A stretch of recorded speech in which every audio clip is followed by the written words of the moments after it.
Hello, my name is Mark Gibson, and you're listening to the podcast version of the Teagasc Signpost Series, a weekly webinar that promotes and examines sustainability in Irish farming. Good morning, and you're welcome to Signpost, this morning's Signpost webinar. The webinar is brought to you by Teagasc in association with Dairy Sustainability Ireland, the National Rural Network, and Food Drink Ireland. My name is Pat Murphy, Head of Environment with Knowledge Transfer in Teagasc, sitting in for Mark Gibson while he takes some well-earned leave.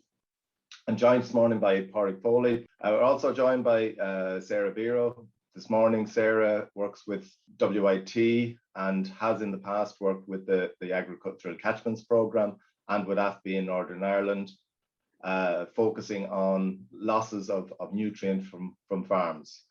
Sara, you might just give us a little bit about your background and some of the work you've been doing. Sure, thanks very much, Pat, and hi everybody. It's a real pleasure to be here talking to you all.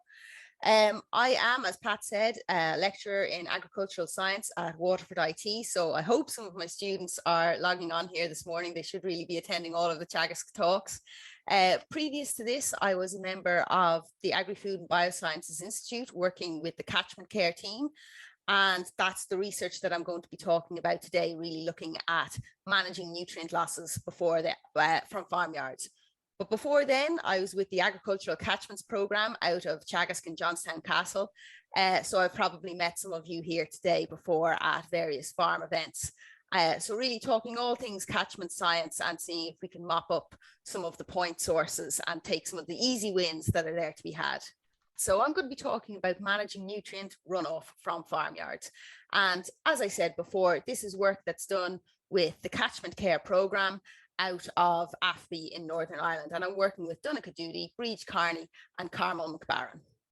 Now, just a little bit of introduction to the Catchment Care Project. It's a very, very large project and it's an interreg project. And what that essentially means is that it's cross-border in nature. So we have partners in the Republic of Ireland and in Northern Ireland. And if you think about this, this makes absolute sense. It couldn't make more sense because our catchments are cross-border in nature. In other words, the rivers drain water from both sides of the border. And so in order to make any improvements, we have to have a harmonized understanding of where the water is coming from and where the pollution that might be in that water is coming from. Now you've got the logos here of some of our partners. We have Ulster University, various county councils. We have the Geological Survey in Britain and in the Republic of Ireland, the Lochs Agency and Fisheries Ireland. And really what we're looking at, we have three catchments. We've got the Finn, the Arnie and the Blackwater, as you can see here. And each of these catchments, they're unique, as all catchments are unique. So the solutions that are going to be required in each one are going to be different. So as I said, there's a number of different arms to this project. There's part of it is the research arm, which I was involved with, or which I am involved with. And we're really looking at identifying the mechanisms of nutrient loss, both from the soil and from the likes of farmyard point sources, such as farmyards. I suppose that's really being led by AFBI and also by Ulster University. But another and a very, very interesting aspect to this project is that we have funding. We have €2.9 million, which is being I suppose, implemented in our three catchments in order through the community catchment schemes in order to devise solutions for those specific catchments. And these are bottom up grassroots solutions, not coming from the top down. No one's coming in and saying, this is what you need to do. Rather, we reached out to the communities and said, what improvements would you like to see in your own catchments? What do you think would improve not just the functioning of your watercourses, but the amenity use? Because we all have to remember that catchments and watercourses deliver multiple ecosystem services at the same time. And all of these are of value, both to the farmers, to the water users and to the wider community. So we did things like installing biofiltration using willow systems, nutrient management training, hydromorphological changes such as bank stabilization, which is really quite a big issue in certain parts of those catchments, and even things like installing fishing platforms. So it's been a very comprehensive scheme. But what I'm going to talk to you here is really just about the research. Now, my own research at the moment is focusing on the farmyards, and farmyards are I suppose they're underestimated, really, the role that they play within the farm as a whole. It's really the cockpit or the hub of the farmyard. It's where the decisions are made, and it's really where a lot of the management happens. So before I move on to the nutrient stuff, let's just think about the farmyard a little bit. And sometimes we don't stop and think about the places where we spend a lot of our time. They're just a sort of the background to our daily lives and to our work. But let's break down the farmyard. What is a farmyard and what actually goes on there? First of all, it's the hub for all livestock and most machinery activities. So when it comes to livestock, we're talking about our housing, our milking, our handling. That's an awful lot of activity, and it's a lot of, I suppose, intensive activity. It's where you're actually getting hands-on with the animals. It's also the input to the farm as a whole. Now, what do I mean by, or the inlet is possibly a better word. What do I mean by the inlet? Well, it's where feed, where silage, where deliveries, where everything that could have a nutrient or a pollutant source comes into the farm. So of course, if you can manage the inlet, it's a lot easier to balance the outlet and manage the equation, I suppose, of nutrient balancing. As well as it's the outlet. So it's where effluent and waste leave the farmyard, or where they can either leave the farm as a whole and be exported off of the site, or whether they enter the, I suppose, the land as such. I mean, most of the waste, your slurry, your silage effluent, your dairy washings, so on and so forth, they originate or are stored in the farmyard at some point. So as you can see, it's really the fulcrum of the farmyard. It's where most things happen. I do want to say one other thing about the farmyard before I move on, and this is, on first glance, it could be easily dismissed. The farmyard is where 64% of farm accidents actually occur, and that's according to the National Farm Survey in 2017. And that's not a totally separate idea from the idea of the farmyard as the hub for nutrient management. In other words, the farmyard is where everything happens. And a lot of the improvements that we're going to talk about, infrastructural improvements to your buildings, to your slurry and silage stores, to your hard standing, and to your livestock handling facilities. These don't just allow you to manage your nutrients better and to keep your farmyard better, but they also have knock-on effects for other aspects, such as your time management and such as your physical safety. And these are aspects that are absolutely crucial. They're so very important. And finally, on that note, I would say the farmyard is actually typically adjacent to your home. And so a dirty farmyard, an unclean farmyard, a smelly, or generally in a disrepair farmyard, it does have an effect on your outside life, if there is such a thing. No one wants to live next to somewhere that is soiled or that is unclean or that is in other ways unappealing. So by managing our farmyard, we can see that we have a lot of, it spills out and there's wider effects both on the farm and on your family life. So I suppose the question we want to talk about now is, do farmyards contribute to nutrient loss? And by this, we mean nutrient loss to watercourses. There is some research to suggest that there could be emissions off of hard standings as well, but we're not going to deal with that here today. Today is all about water. So I'm going to give you 3 pieces of scientific evidence to show that farmyards are contributing to nutrient losses to watercourses. First of all, there's good documentation of elevated nitrogen and phosphorus in ditches connected to farmyards. And I have 3 recent publications here from Maloney et al. 2019, and that was a piece of Teagasc work. Harrison et al. From 2019, also this was out of UCC, and Azati et al. 2020, who was a Walsh Fellow in Teagasc Johnstown Castle. And each of these studies independently measured phosphorus and nitrogen concentrations, both in ditch water standing in ditches, and in ditch sediment. And what we could see in each of those studies was an elevated dissolved reactive phosphorus and total phosphorus in ditches, in ditch water connected to farmyards. And in the case of Maloney et al., he measured phosphorus and nitrogen in ditches all across entire farmyard networks and categorized ditches which connected to farmyards as category 1 ditches. And those category 1 ditches were remarkably higher in nitrogen and phosphorus than ditches anywhere else within the farm. And I suppose that makes sense because a lot of the nutrients don't have full time to move through the ditch network and into the watercourse immediately, we have a time lag there because they get attenuated in the sediment and they get slowed down. We also see high phosphorus in the ditch sediment. So we can see here from the Maloney study between 15 and 429 milligrams per kilogram of phosphorus. So as an equivalency, the sediment P index, if there were such a thing for sediment, is much higher than an index 4 would be considered for soil. So in other words, the farmyard ditches are much more heavily laden with phosphorus than an equivalent field soil. So that's the first piece of evidence. The second piece of evidence, and this is reused with permission from Per-Eric Melander and Phil Jordan, and these are total reactive phosphorus concentrations at the outlet of the Timoleague catchment. So that's a well-drained dairy catchment. And this graph is taken from 2018. Now, we've had a very fine summer here so far, but I'm sure you can all remember the drought that we had in 2018. And it was a true drought, extremely, extremely dry, very, very high soil moisture deficit. And the reason this is relevant is because during drought periods, the dilution effect that we normally see in groundwater dominated catchments such as Timoleague is really turned off or tuned down. And that allows us to identify point sources because they become amplified. It's not that those point sources aren't there the rest of the year or during wetter years. It's that they are, I suppose, flushed out or muted out by the diluting effects of greater water flow. So what we can see here is a very clear diurnal pattern. And by diurnal pattern, I just mean it happens twice a day, we see spikes. What else happens twice a day in a dairy catchment? Well, usually milking. And what we can see here is that the total reactive phosphorus in this dairy catchment spiked reliably, like clockwork, just after milking each day.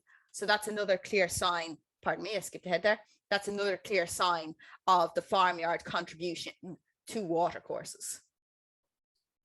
And finally, I'm going to show you a piece of my own work from 2019. This was sources and mechanisms of low flow phosphorus synoptic surveys. So basically what myself and the ACP team did is we walked up the entire water courses in each of our catchments, and we took over 30 or 40 samples in each catchment and measured the phosphorus and the nitrogen concentrations. And what we're looking here at is phosphorus in the Ballycanoe catchment, and that's a poorly drained grassland catchment. And what we saw was very interesting. During low flow, we saw a cumulative buildup of phosphorus across the catchment from the headwater tributaries all along the main channel to the outlet. And at the outlet, you had the highest concentration of all. We didn't have a dilution effect, we had a snowball effect.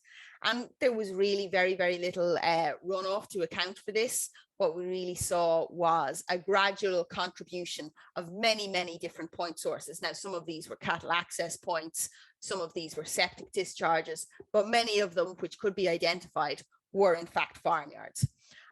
So we can see three different ways here that we can recognize farmyard contributions to watercourses. I would also say regarding the synoptic effect, this is not a lot of what, or the synoptic surveys, this is similar to what the ASSOP and LawPro advisory teams do, is they walk up the catchments and identify where is causing the problem, because that's where the solution needs to be implemented. So now that we've established that farmyards do contribute phosphorus and nitrogen to watercourses, I'm just going to briefly say that we already acknowledge in the legislation, both in the Republic of Ireland and Northern Ireland, the codes of good practice for agriculture cover farmyard losses. And I'm not going to dwell on the policy overly because we're all familiar with policy and the inspection process. Rather, I'm just going to say that essentially losses from the farmyard should be managed, waters from the farmyard have to be managed, and direct discharge is prohibited in all instances. Now, we often call farmyards a point source, and let's talk about a different point source first. Let's talk about a septic tank. A septic tank, you have material which comes in, you have then a settlement, and you have material which comes out. It comes in through a single point and it leaves through a single point. That's a true and a simple point source. Farmyards aren't so simple. As we saw in the diagram in one of my earlier slides, there's an awful lot of mechanisms of handling of storage and delay and management goes on in a farmyard. It's very, very complicated. So in order to manage something, we first have to break it down into its component parts. And that's what we're going to do here. So first of all, we're going to use the nutrient transfer continuum to understand farmyards. And then we're going to look at the risks within farmyards. So what actions or practices within the farmyard most control nutrient loss. So we'll break it down and then see if we can appoint or decide on solutions that will be most effective. So let's talk about the nutrient transfer continuum. And this is from an accepted paper in Journal of Environmental Quality, which should be published in the next couple of weeks. We might be familiar with this. You've possibly seen this before as applied to diffuse losses, but it turns out you can treat the farmyard as a miniature system within the wider farm system. And so you can use the same framework. First of all, the sources. Where are the nutrients coming from? Well, you have urine and feces on the hard standing. You have silage effluent, which is a particularly powerful and potent pollutant. You have spilled milk, which again is very, very high in biochemical oxygen demand, and I'll talk about that in a little bit. And you have manure heap effluent. So these are all of the places that nutrients exist within the farmyard. Then we have mobilization. Now, what is mobilization? It's the initial start of movement of a nutrient from wherever it's located to its eventual receptor. And in the farmyard, there's really two causes of mobilization. You have rainfall and yard washing. We then have delivery, and this is the bulk of movement. This is the transfer part. So you can have delivery via the drainage network, through the roadway network, and then of course, and this should be avoided at all costs, direct discharge to watercourses. And finally, let's mention impact, although I'm not going to dwell on it overly. What do these nutrients do when they reach our watercourses? Well, they elevate nutrient concentrations, which causes eutrophication, which is a negative growth. It's growth that we don't want.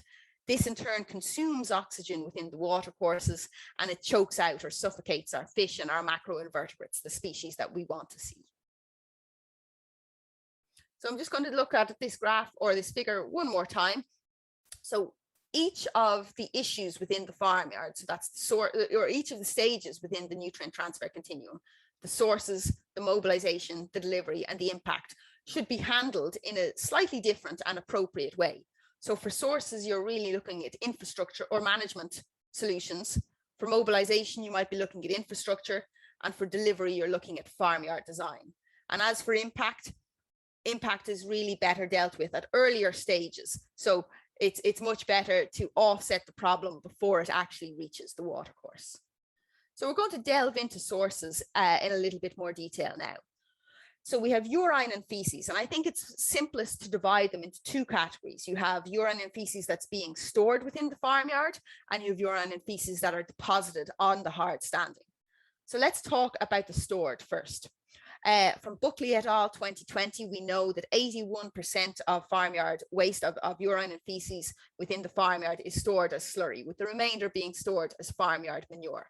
Now, we're all familiar with our regional storage requirements and the weeks of storage which we are required to have. But we do know that wet years put significant pressure on those facilities, and they can, in some instances, unfortunately, force spreading under suboptimal conditions, or in fact, tanks can overflow. Now, I know this is a little bit dated, but a 1998 study showed that between 11 and 41% of pollution incidences, and this by which I mean immediate identifiable discharge of a pollutant to a watercourse, 11 to 41% resulted from overflowing tanks. That's a very, very high number. Similarly, a catchment scale study in Scotland reported 44% increase in the volume of slurry which was needed to be land spread due to water intrusion. And I'm sure most people are familiar with this. You might have on paper the correct amount of weeks of slurry storage, and you might have the correct amount of livestock to match that slurry storage. However, if water is entering into your slurry tanks, this is, of course, eating away at your storage, and it's requiring a greater volume, which you then have to manage or dispose of. And in that Scottish study, 50% of farms didn't have enough storage capacity to account for this water intrusion as well. In reality, they had it on paper, but they didn't have it in reality. And I suppose this is a good exercise for each of you to do if you have a slurry tank, to sit down and don't just do the paper exercise, but think about it. Like, do I run short of slurry storage space year upon year? And if it's happening, I mean, there can always be anomalous, freakish years where you just have an absurd amount of rainfall. We've all experienced that. But I suppose if you think, is this a problem I'm having year upon year, there's something I definitely need to do about it. Of course, management practices are crucial here. If you can empty your slurry tanks before winter when you can, and make sure that you maximize the space that's available to you. Regarding farmyard manure effluent, this also needs to be treated as slurry and stored and spread in accordance with slurry regulations. It doesn't count as soiled water, it counts as slurry. So you ought to be collecting your farmyard manure effluent if it's housed within the farmyard. I'm not really talking here about farmyard manure that is stored in field heaps, because of course they have some leaching area or some soakage into the soil itself. Regarding the hard standing, this is of course the paved or concreted area where most of the farmyard activities actually occur, where you're transporting or handling animals, where they're waiting to be milked. And this can become soiled due to defecation and urination while the animals are waiting. And there's studies, I think it's White et al., but I could be wrong on that name, did a study on the proportion of time that animals spend in different parts of the farmyard or different parts of the farm. And this correlates directly with the amount of defecation that occurs. So of course, having more efficient milking, and this really is down not so much to the hard standing itself, but due to your parlour, due to your labour, and due to your own skill at milking, that can really reduce the amount of time your livestock spends standing on the hard standing, and therefore reduce its loading. So having good handling facilities and an adequate parlour size and adequate labour is absolutely crucial here. And of course, we all want more efficient milking that's got benefits from a wide variety of factors. So as I said earlier, what improves one thing has knock-on effects for another as well. I am going to talk now about silage effluent, and it's a really, really powerful aquatic pollutant. Silage effluent is produced during the first 21 days of the ensiling process, and really it results from the breakdown of the cell wall and the release of the cell contents from the plant cell. And lower dry matter of silage.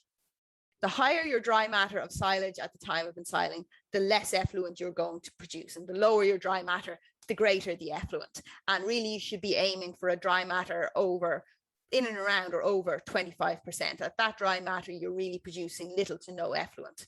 Now, when I said it's produced within the first 21 days, that's absolutely true. But that doesn't mean that it reaches the water course or is lost within the first 21 days. If water enters into your silage pit or enters into your bales and the bales are split or damaged in any way, that's when the effluent can wash off and must be collected.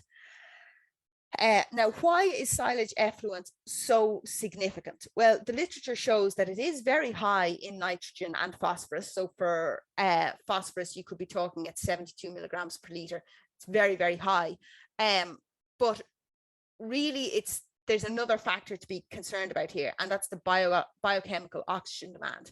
The high biochemical oxygen demand basically means that there's a lot of oxygen required in the water for the bacteria to break down the organic material that has been added. This depletes oxygen and leads to kills of fish and macroinvertebrates.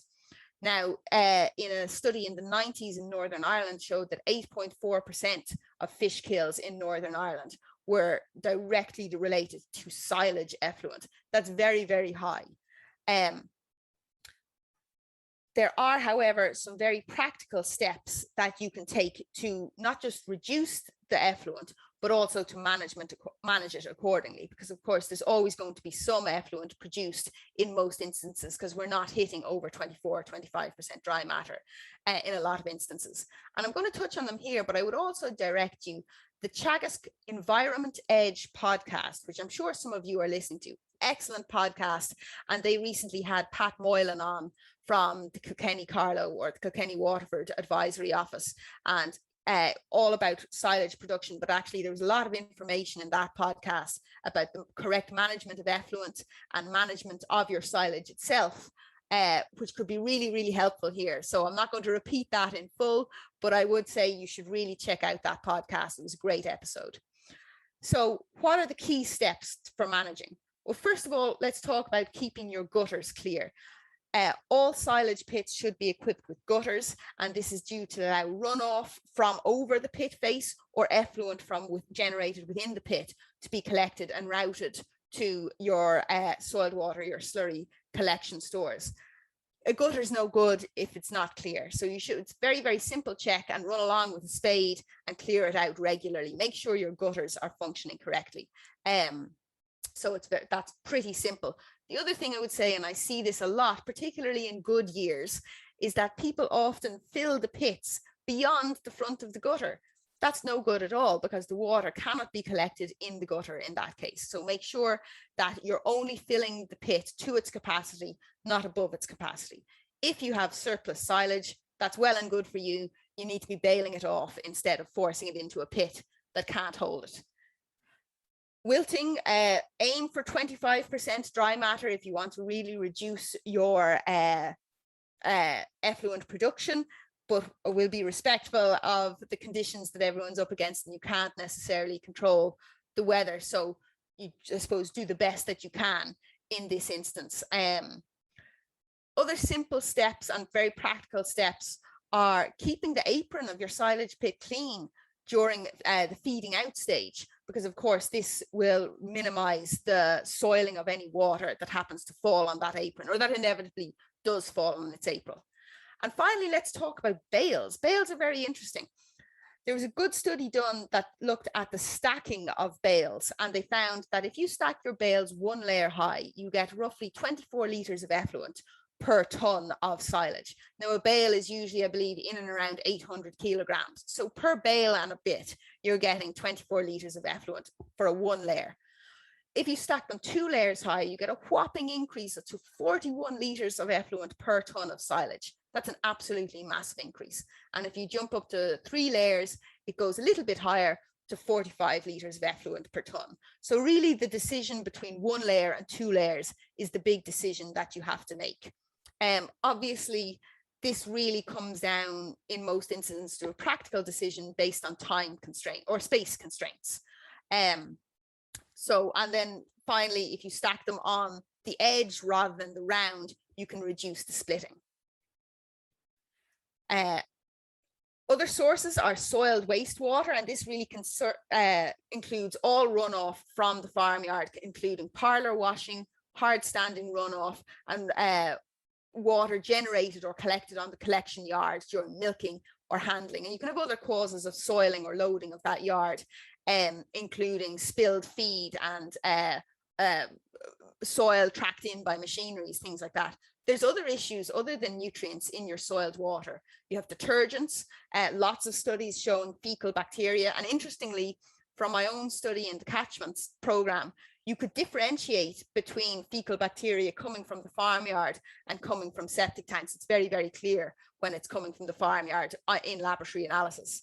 You have trace metals from roof runoff and often veterinary residues. So soiled water really is, it's quite a challenging pollutant because there's a lot of different aspects to it. So let's talk about mobilization. And to use an analogy here, if your sources are the diesel in the tank, mobilization is turning the key in the ignition. It's what starts the movement initially. You can have all the diesel in the tank you want, all the sources that are phosphorus that you want. But if something doesn't get it moving, they're not going anywhere. So we can split into two. We can talk about rainfall and yard washing. Now in Ireland, we have 150 to 225 wet days, rainfall days per year. That's of course in an east to west gradient. There's not much we can do about that. That's the conditions that we have. But if you have a soiled yard, the runoff generated during that rainfall period will be equivalently soiled. So you should be diverting runoff from your gutters, which causes a reduction in the overall volume, and separate the clean from the soiled runoff as much as possible.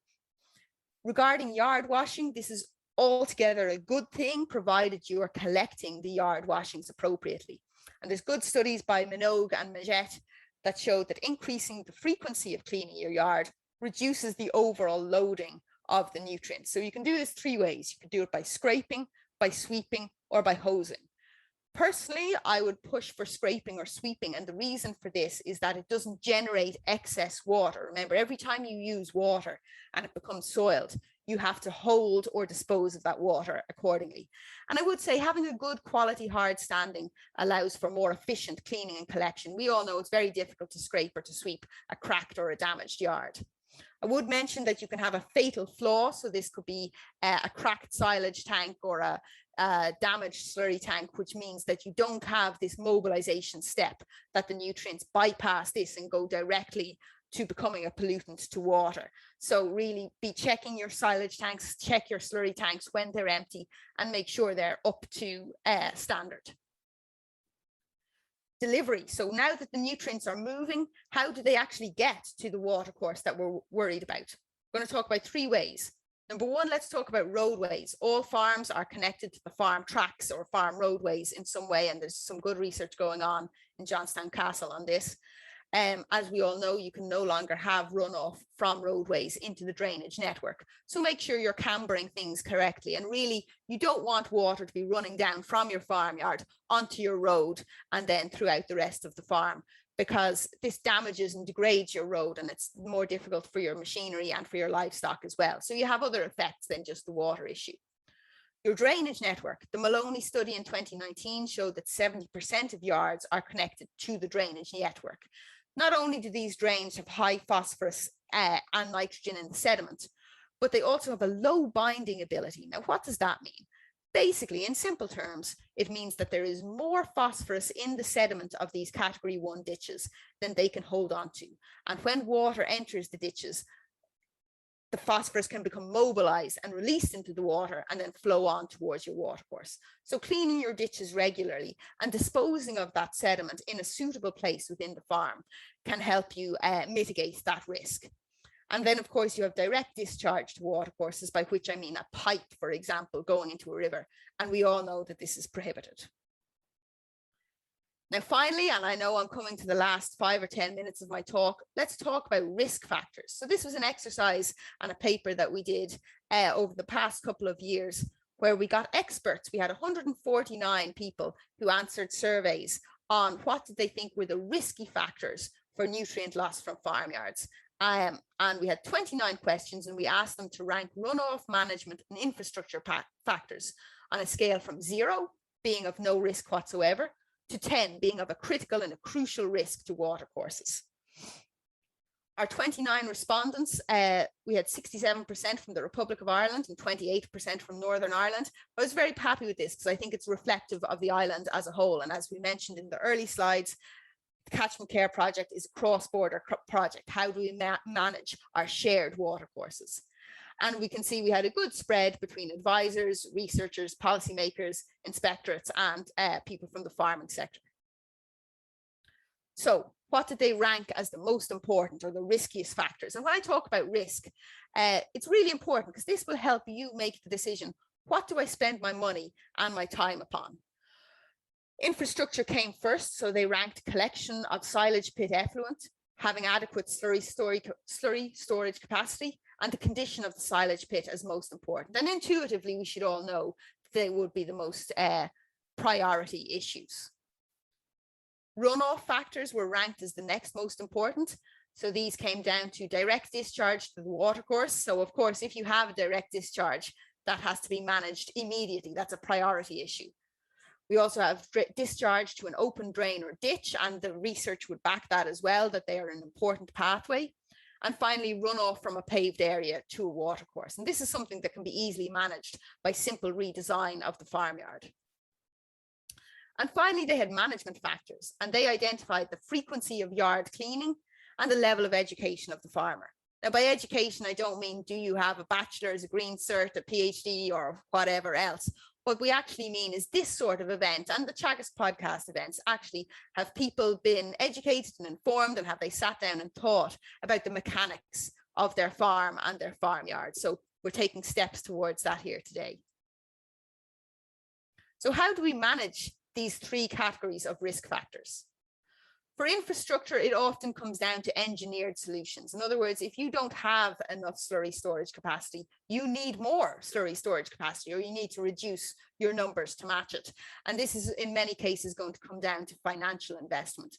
And people who have an issue, who sit down and evaluate the farmyard and say, yes, I have a perennial and recurring issue to do with my farmyard infrastructure, you need to talk to your advisor and start considering what improvements can be made. And you need to look at resources such as the TAM supports. Second of all, we have runoff factors. There's less control over this. There's not so much you can do about the position of your farmyard within the landscape, and nothing at all you can do about the amount of rainfall that occurs. But you can take some steps to manage the hydrology of your farmyard.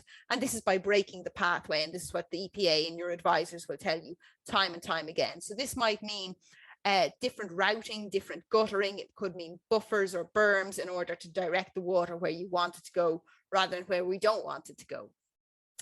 Finally, and this is the one that I think is most important, even though it was ranked as the lowest risk factor, it's the one that you can do the most about, is management. It's simple and it's cheap. So this means cleaning your farmyard, managing your silage pit accordingly. A new scraper and a new broom don't cost very much, but if you can remove the loading of the farmyard, you can mitigate the other issues. It takes a huge amount of investment, a huge amount of time, and a huge amount of planning to increase storage tanks, to manage those sort of things a little better. However, to manage your farmyard, to reduce the loading, it's very, very cheap, and it's very, very simple. Anyone can do it. You can do it today. It's not something that you're going to say, well, it's going to take me 6 months and I have to get planning permission. You can make a change today. It's an easy win.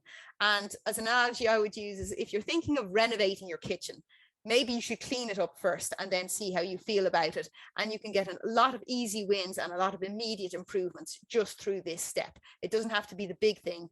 The small changes make big differences. So just to recap, we have our sources are our slurry and farmyard manure stores, our silage effluent, our soiled hard standing, and our soiled wastewater. The mobilization factors are rainfall and yard washing. Delivery comes through the drainage network, the roadway network, and then, I hope not very often, direct discharge. And finally, the impacts of farmyards are seen in elevated nitrogen and phosphorus, which is eutrophication, and depleted oxygen, which leads to fish kills. And then the risk factors, which you could easily flip around and call the management factors, are infrastructure, so having sufficient storage capacity and sound storage capacity at that. Runoff factors, which come down to preventing direct discharge and intercepting your runoff. And finally, and crucially, management. So frequent yard cleaning, keeping your gutters clean and functioning, emptying your tanks when you can, and education. So sitting down and thinking about your yard and saying, what is working for me and what is not, and how can I prioritize what I deal with? Where can I get more advice on my farmyard? Here is a flyer that we have from the Catchment Care project. And it really summarizes and synopsizes everything that we talked about here today, and has the links to the relative legislation for Northern Ireland and for the Republic of Ireland. And you can get this from the Catchment Care website. Teagasc also has some very good flyers and leaflets on the website. So there's one called Farmyards and Water Quality, and there's one called Managing Farmyards to Reduce Soil Water Losses. I would also say that part of the research we are doing here is contributing towards a farmyard model. And this is to go along with other hydrological models by which we in the Catchment Care team can, I suppose, weigh up and evaluate and estimate how much nutrients and how much water is being generated on farmyards, and what is the contribution or the impact of that upon water courses. So that's more research which should be forthcoming, and hopefully we'll have something more to tell you in a year or two's time. And finally, thanks very much for having me. If you have any questions about this presentation or any of the related work, you can contact me. I'm at sara.vero@wit.ie. And if you have any questions about the Catchment Care project, you can get in touch with Donncha Doody. That's donncha.doody@fbni.gov.uk. Thanks very much. And I'm going to pass back over to Pat and Padraig now. And I think we probably have time for some questions. Thanks very much, Sarah. Very stimulating, very interesting. We have a number of questions. Just remind people that the questions and answer tab, you can put in your questions to Sarah. I suppose that to sum up your message, a lot of it is around take a look, get your management right before you make decisions on investment, and know exactly what the impact of those investment decisions could be. And sometimes people find it, I suppose, difficult to assess their level of storage, but there are probably a couple of quick and simple questions that you might ask yourself to get the ball rolling. Is there? Sorry, is that for Padraig or for myself? No, for yourself, yeah. Okay, so I suppose really the thing I think is most important is, and people get a little bit nervous about the farmyard because it's where most of the inspection attention is focused. What I would say is that people shouldn't really panic, and they should just sit down and do a very, I suppose, structured and organized review of their farmyard before you even come to an inspection stage and say, well, what's, as I said earlier, what's working and what's not? Where can I see issues that need to be resolved? And start with the simple steps. What are the simple things that I can improve upon before I make any big changes, or before I work up to making bigger changes? Regarding the research, we have a lot more work to be done on farmyards. As I said, we've done a very thorough review that's due to come out very shortly in Journal of Environmental Quality. But there's a diverse array of research on farmyards, but they tend to look at each factor individually. So you've got one person looked at silage effluent, and another person looked at yard runoff, and another person looked at slurry storage facilities. But really, there haven't been very many comprehensive or holistic approaches to evaluating and categorizing and managing farmyards. So really, it's impossible at this stage to weigh up and say empirically, based on data alone, what steps will have the greatest impact. So that's another reason that you can only pass it back to farmers and say, use your best judgment and use what you can do, because there is no silver bullet, or if there is, I don't know of it yet. Okay. So issues like that. I noticed some good questions here in the chat, and I might address some of them, although I don't necessarily have the perfect answer for each of them. Someone here has asked William Birchall has asked, how much does stacking bales on the edge reduce effluent compared to stacking on the round side? That's a great question. The truth is, we don't know. There is no study that's been done on that because I've looked for it.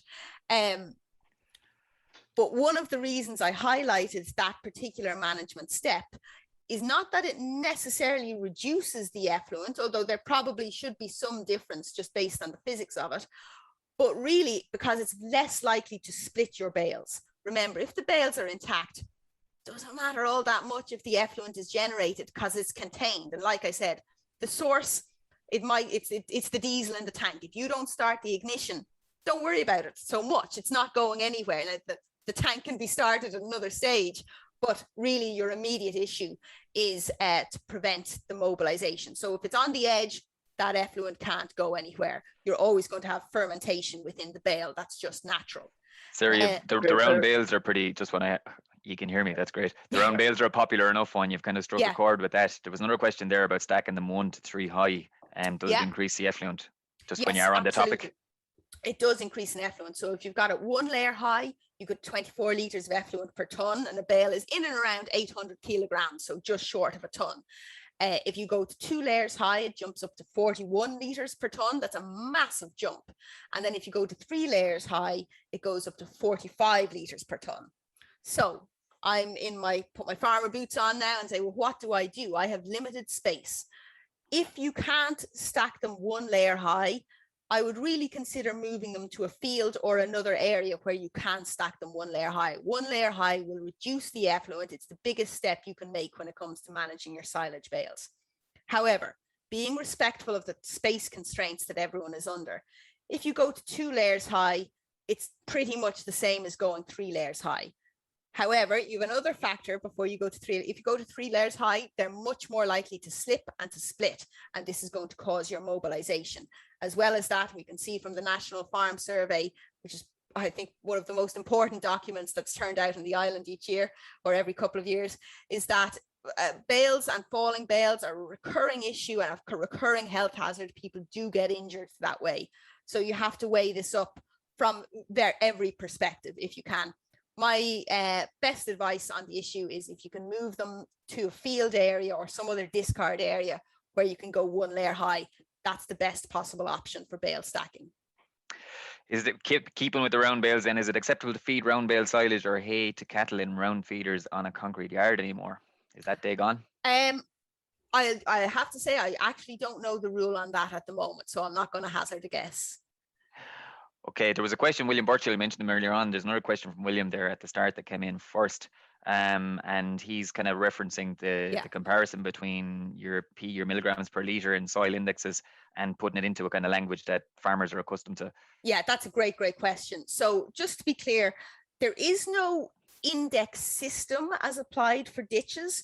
In other words, you're not required by law to have an index 2 or an index 3 ditch. There's no such thing. But as I suppose as a tool for communicating to farmers how much phosphorus or how potent the phosphorus is in your ditches, yeah, I would say relating it to the index system is probably the simplest way to, I suppose, to communicate that issue, that they are very, very high in phosphorus.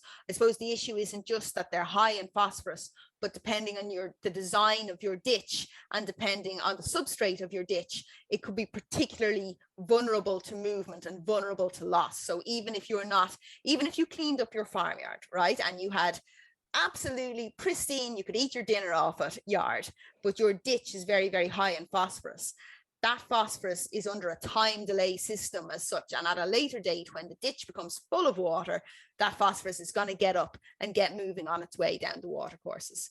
I would say ditches, we see them often as a pathway and something to worry about, but actually it's a great opportunity for mitigation. In other words, I wouldn't rather do my mitigation in the field or in the farmyard where it takes up valuable space that's used for other farm activities. The ditch is already space that is set aside, that is not actively contributing to the holding of animals or to production of valuable grass or crops. So if you can put in an infrastructural solution in your ditch, it's a very, very efficient use of space. What do I mean by infrastructural solutions? Very, very simply, I could mean a sediment trap, which is just something that slows down the flow and allows your sediment to drop out. I could mean widening the ditch so that if you have a wider ditch, you've got slower flow. Slower flow means the heavy sediment and the nutrients on that sediment can drop down to the bottom. And then just management things, emptying your ditches, scraping them out at intervals, and put the sediment in a field area out of an appropriate index, so somewhere that needs that phosphorus and needs that nitrogen. The biggest problem I see with ditches is that people clean them out and leave the sediment less than a meter away from the original ditch. Where do you think that's going to go in the first rainfall? You may as well not clean it out at all. In fact, you could be doing more damage because now the bed is disturbed and the sediment is loose and it's just going to be carried all the way to the river. So land spread it where it belongs. But yeah, William, that's a really good point. From a communications point of view, talking about the index system is possibly a good application. But just to be clear, it's not the rule. Sara, if management changes in a farmyard like that, how long will it take for those ditches to come back to an acceptable level of NP? Yeah, that's a good question. I suppose the ditches, it depends. The nitrogen phosphorus will remain in the ditch and will remain high until that sediment is taken away. However, if you clean your yard and ignore the ditch, just say the yard itself, the yard stops losing nutrients the minute the nutrients aren't there to be lost. In other words, because it's an impervious surface, your runoff happens very, very quickly. You don't have the lags that you have in your soil or in your land area. So really, by improving your farmyard, you can have a very, very quick response in your water courses, provided your ditches aren't also contributing, because the two are very difficult to, I suppose, disaggregate, to tease apart when you actually have your boots on the ground. So your ditch creates the ditch changes in the ditches have a delay, but changes in the farmyard are revealed very, very quickly. So is there any indication as to quantifying the value of the P in the N lost to, to those point sources in farmyards? Like from a monetary point of view, what could farmers be saving by managing the nutrients in their farmyards correctly? So this is the big challenge and this is the big question, and this is what we're doing with the Catchment Care project at the moment. The truth is that no one really has evaluated them, and that's because it's complicated, because it's very what we use for this is hydrological models. So we have a mathematical model of the catchment or of the farm as a whole, and we try and account for all of the water and all of the nutrients coming in and out. The difficulty is that it's difficult to tease those things apart. So this is what we're doing in the catchment care project at the moment. We have a model that's trying to estimate the farmyard contribution, and we're validating it through monitoring in 3 catchment farms in Northern Ireland in the catchment care project, and hopefully more farms to follow. But to date, we don't have a number on it. Hopefully that's something that we will have as the project progresses. It's the big question. People have been asking this for quite a while. It's a difficult one. Okay, yeah, pounds, shillings, and pence generally talk to farmers, you know. Yeah. When cleaning back to the ditches, when cleaning the drains and the ditches, what's the best practice to dispose of the material removed by the digger? Land spread. It should be land spread on a soil that has a low P index during dry conditions. That's the best thing you can do with it. Okay, back to silage then again. To reduce pollution from silage, can we go back to haymaking? Or high level, less cattle will mean less slurry and other farmyard pollution? I mean, there's a lot of haymaking done this year, I suppose. I saw certainly in the southeast. It really, really depends on your own enterprise and what suits your landscape and what suits the year that's in it. So I don't think it's possible really to go away from silage making as a whole. I think that's fairly unlikely, although prove me wrong. It is a very, very good feedstuff. So I'm not saying abandon one or take up the other. I think that would be rather extreme. I think it really comes down to improving our practices in silage making and silage management. And it comes down small things like the overfilling of the silage pits is a really, really big one. You essentially mean that there is no guttering if you do that, and all of the effluent it can only run off, it cannot be collected. So before you go and change your entire enterprise, maybe look at how you're managing what you have. Let's not do anything dramatic. There's a number of questions here that reference climate change and I guess the large volumes of water that are falling now when rain does hit, and the impact that has on storage. And I guess some of the questions are around policy and how policy reflects the increase in rainfall, and others are just around management of farmyards, taking into consideration the amount of water that's falling when it does rain. Yeah, it's going to be a tricky issue because, of course, increasing the volume of storage capacity isn't actually a silver bullet. People do talk about this a lot. Oh, we need more storage capacity. If you have more storage capacity and you fill that, that's more water or more slurry that you have to spread during a narrower part of the year in principle. So it doesn't actually solve your problem at all.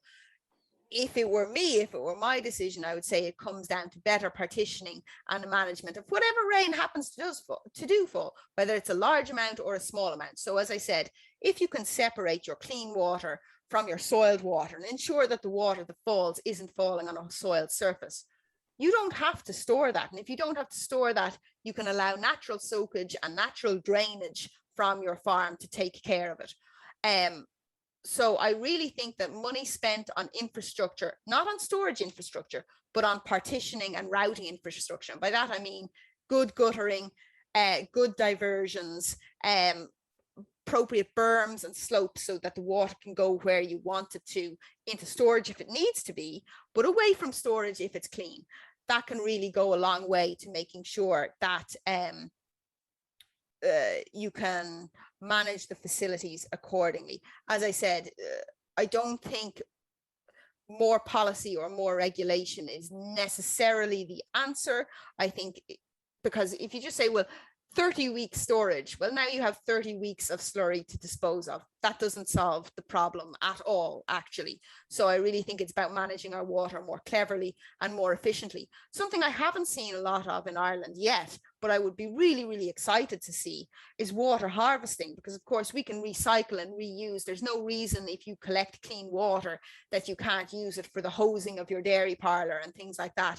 I haven't seen very much investment or very much research into that to date, but that would certainly be very exciting. And we've seen such great and really impressive leaps forward in the use of solar panels, and a lot of dairy parlours now running off of solar power.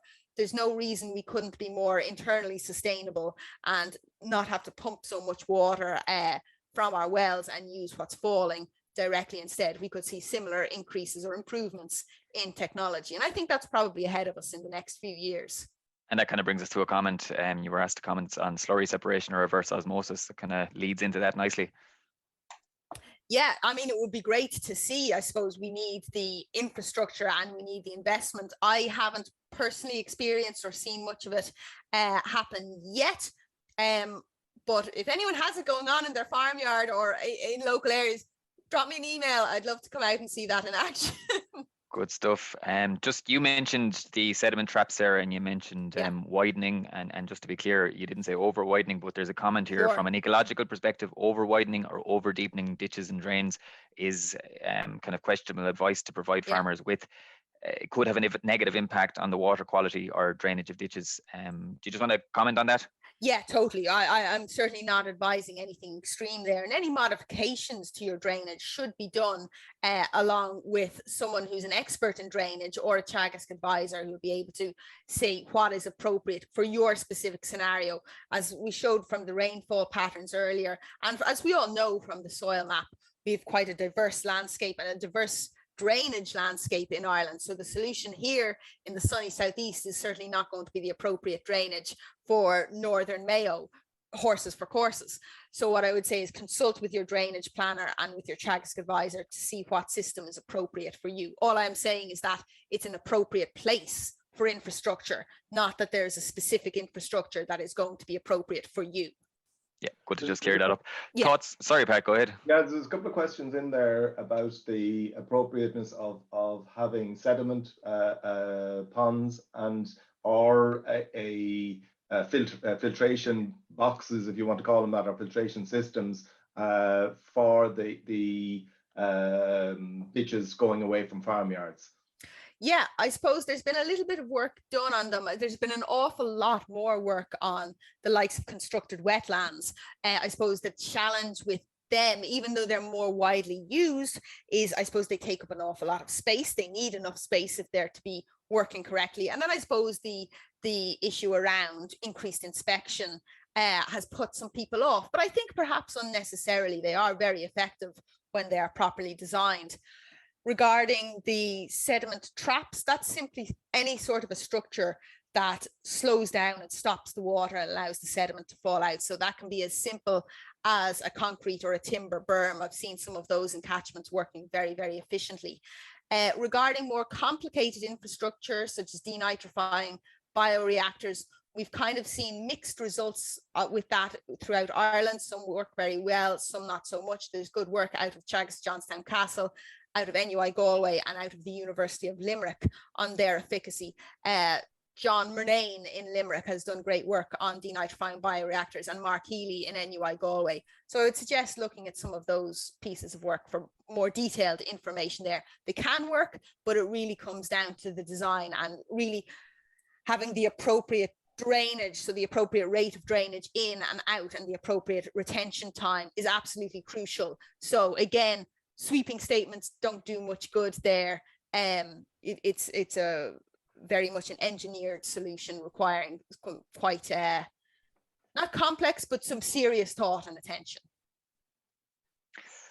We time for a couple more, Pat? Just a couple more, and then we'll call it. Just on slurry, we've the round bales. We've nearly covered all the round bale questions, but was one there about the number of wraps on the bale? Does it make a difference? And another one just based on if farmers have slurry applied already and they just have effluent to apply, are you aware of any products that will prevent the effluent from burning off the grass?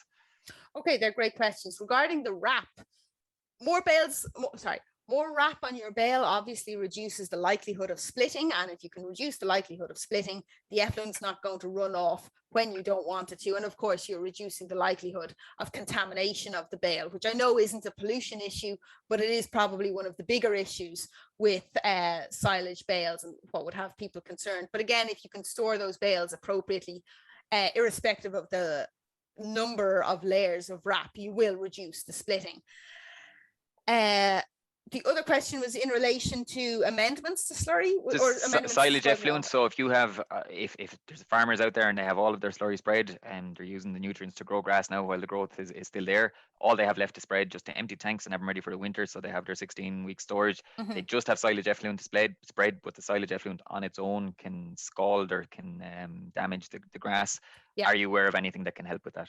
Or is it so I've talked to some advisors about that, and they would frequently advise diluting the silage effluent, or better yet, they said mixing it with your slurry. And now I haven't done this personally, but this is the advice I've got from advisors, is that it's a very good dilutant for overly thick slurry. So you could just mix it in with your slurry tank, and that'll reduce the acidity and the potency of it, but it's also good for loosening up your slurry for spreading. And if you're moving to an umbilical system, or if you're using an umbilical system, number one, good on you. I think it's a good move, but as well as that, it can definitely make the slurry that little bit more fluid, which is what you need for an umbilical system. The very, very dry or very high dry matter slurry doesn't really work so well with them.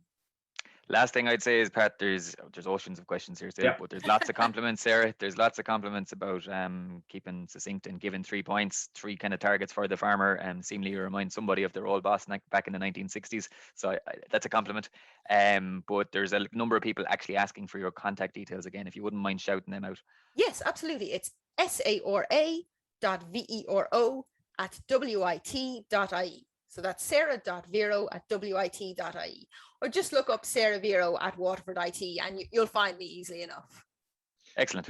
And I suppose if you're looking for a day to go out and have a look at the farm when there's potential for torrential rain coming down over the next 24 hours in various parts of the country, it mightn't be a bad time to put on the wetsuit in the middle of a shower of rain and see what's happening to the water on your farm. But absolutely, and you check your slurry tanks and you check your silage tanks when they're dry and empty. But if you want to see your infrastructure, how it's performing, get out there in the rain and you'll see all the leaky gutters and the runoff down the roadways and whatever other issues there might be. Look, everyone has issues and we can all make improvements. But I suppose the big takeaway that I want from this presentation is, let's start with the small things. Let's start with the cleaning and then move up through the infrastructure, and then we can look at the big things. But if you haven't solved the small issues first, you're jumping the gun to simply go for more storage, more regulation, things like that. We can have big strides forward here, and those easy wins, they're not to be sniffed at. They're very, very significant, particularly for farmyards, because as we saw from the early slides, particularly Per Eric's graph there from the catchments program, it's really a diurnal issue. It's really related to farmyard practices. So improving your practices means you can go an awful long way to reaching the solution. And I suppose that the fact that your farmyard can have a disproportionate effect because it can be putting in nutrients at times when there's very little water there. So listen, thank you very much. Can I mention one more thing? I almost forgot. I'm here with WIT, and we recently set up, I was down there on campus yesterday accepting equipment. We're setting up a new silage laboratory where we're going to be looking at silage production and at silage effluents. So there will be more research. A lot of the questions I couldn't answer here today, it's because no one's done it yet, but we're doing it now. So hopefully I'll be able to give you better answers in a year or two's time. Have to be focused on round bales. That's it, absolutely. Listen, thank you very much, Sarah. Thank you, Padraig, and thanks for everyone who joined us. And I suppose thanks again to our production team, Vandy Boland and Yvonne Marr. Next week, we're taking a slightly different tack. We're looking at archaeology and farming, and we'll be joined by Hugh Carey, who's an archaeologist with the National Monument Service as part of the Department of Housing, Local Government and Heritage. So I think that should be a very interesting look at some of the archaeology that's on our farms and how we should go about protecting it. So thank you very much for joining us, and stay safe till next week. We'll see you then. You've been listening to the podcast version of the Teagasc Signpost Series, the weekly webinar that promotes and examines sustainability in Irish farming. Don't forget to join us live every Friday morning for our latest webinar. For more, visit teagasc.ie. And you can also rate, review and subscribe to the Signpost Series on Apple Podcasts, Spotify, or wherever you get your podcasts from. I'm Mark Gibson, and thanks for listening.